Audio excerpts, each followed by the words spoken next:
Hai semua, jom tengok saya sediakan resepi yang ramai sangat peminat dia tapi simple aja, iaitu ayam goreng berempah. Okey, ini adalah 7 ketul ayam yang telah dibersihkan. Rempah yang kita perlukan adalah jintan manis, ketumbar, bawang putih.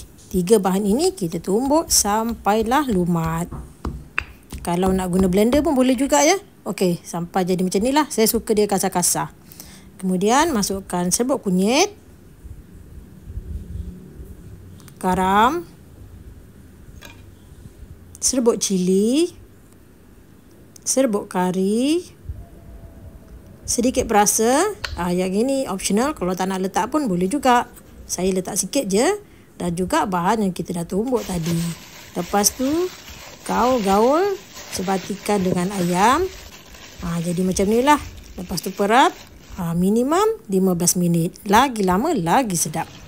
Lepas tu panaskan minyak dalam kuali. Bila minyak dah betul-betul panas, bolehlah digoreng. Pastikan api menggunakan api sederhana ya. Jangan terlalu besar. Dan jangan pula terlalu kecil api tu. Sebab kita nak ayam ni masak sekata dalam dan luar.